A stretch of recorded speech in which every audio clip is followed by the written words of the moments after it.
Hi, this is Stuart Weems and welcome to the Investopoly podcast. My goal is to give you simple, easy to understand strategies, insights and tips to help you master the game of building wealth. And in this episode, I'd like to take you through a few charts and data to sort of unpack to some degree how COVID has impacted certain industries and individuals within the economy. And I think what this data does is it helps to inform us how quickly we are likely to see a recovery and where is that recovery likely to occur, initially at least. A lot of these charts were taken from a presentation that Governor Lowe, the Governor of the Reserve Bank of Australia, gave in October, so last month.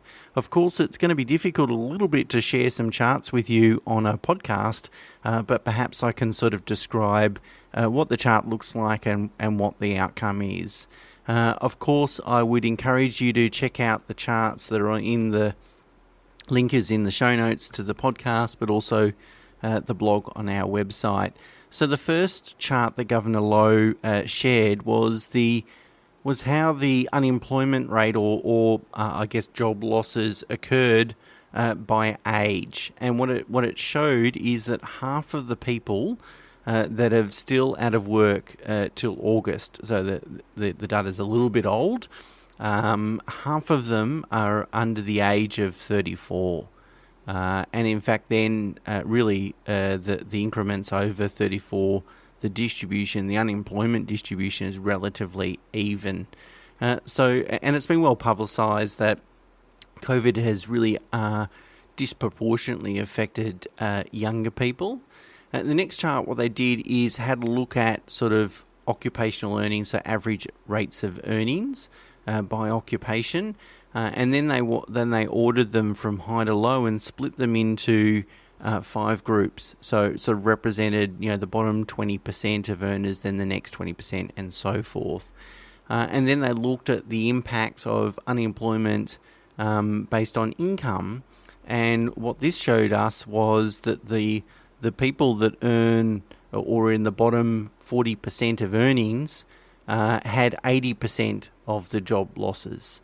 So it's younger people and people that are earning lower incomes that have been more severely affected. And that makes sense because a lot of those occupations can't work from home.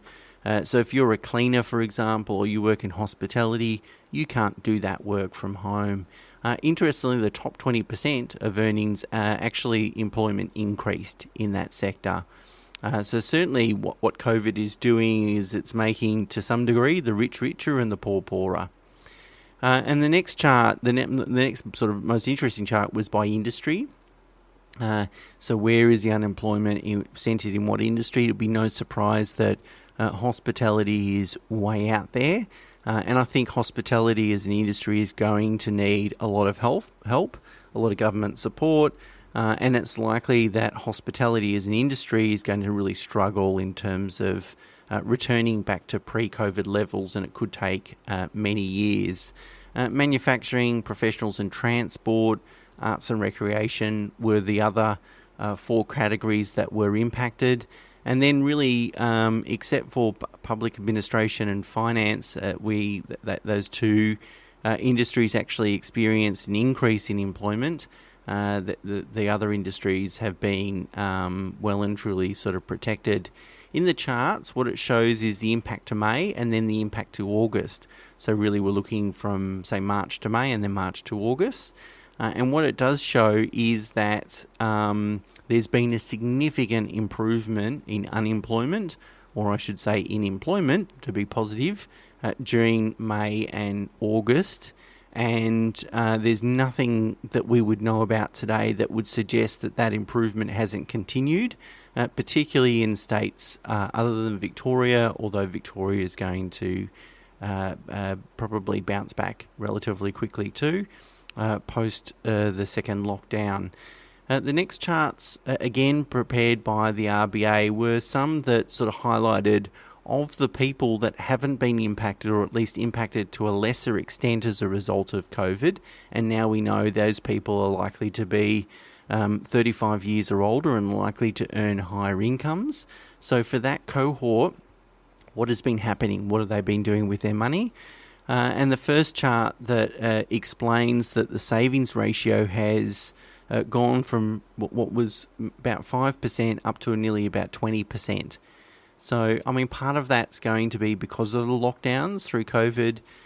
Things have been shut, no overseas travel. We've been shut in our homes, particularly in Melbourne, so we've had less items to spend on. But what it's suggesting is that we've got more money in the bank. Consumption's fallen away significantly, but again, that's probably more in relation to lockdown. And we've seen spending data, which I'm going to talk about in a second, bounce back relatively quickly. And there's been an uptick in disposable income. Part of that would be just the reduction in interest rates, but the savings ratio is probably the most compelling one.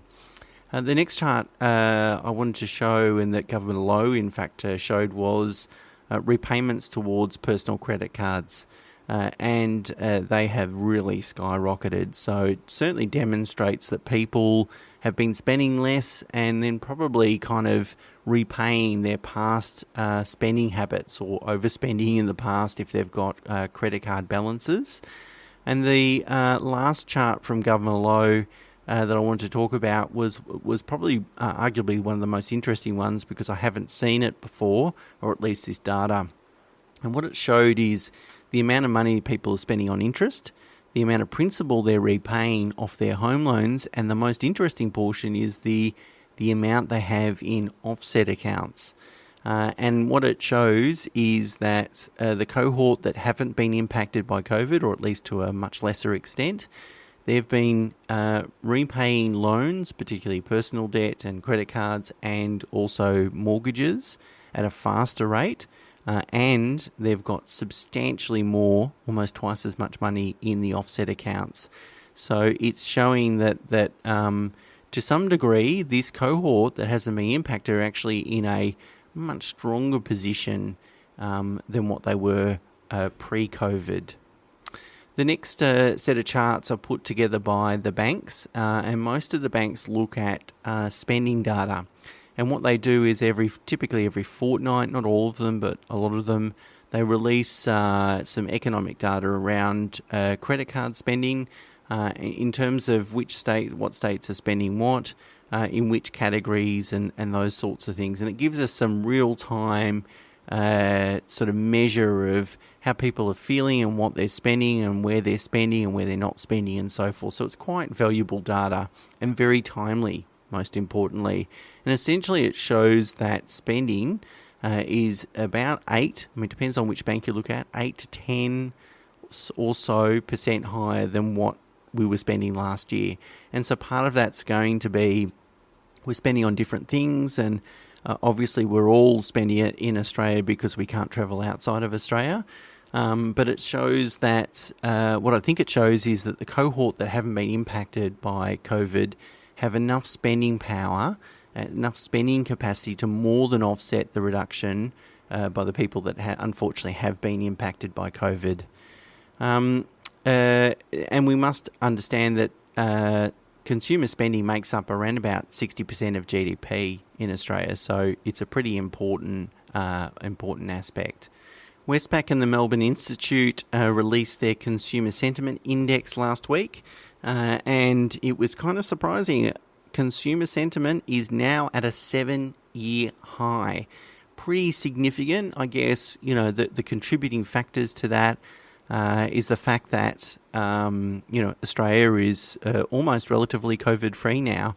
Particularly Melbourne hasn't had a case for a long time. So that probably helps people look further afield, beyond COVID, kind of after COVID, if you like, and certainly into 2021, where we're going to probably have a more normalised economic level of economic activity.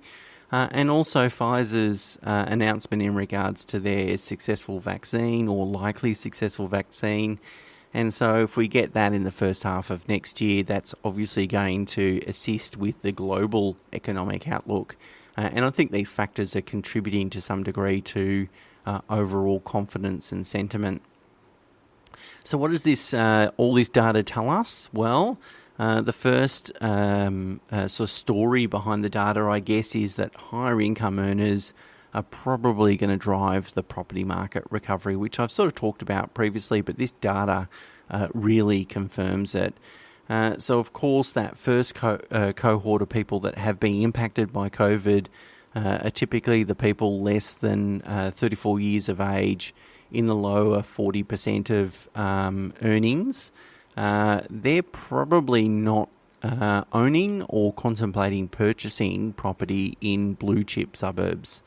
Not to sound elitist or anything like that, but the reality is because of their borrowing capacity, purchasing power, affordability, they're probably not contemplating owning property in those locations.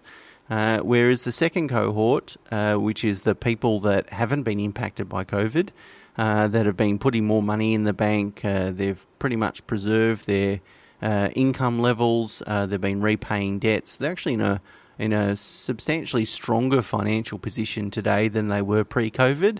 They're the people that are probably likely to make the first move, to start re-implementing previous plans, whether it was to upgrade, downgrade, buy their first property, invest, those sorts of things. They're probably the first cohort to make a move, and I think those people will really drive probably the recovery of the property market. The second key observation, is that we're also going to be reliant upon those higher income earners to drive Australia's economic recovery.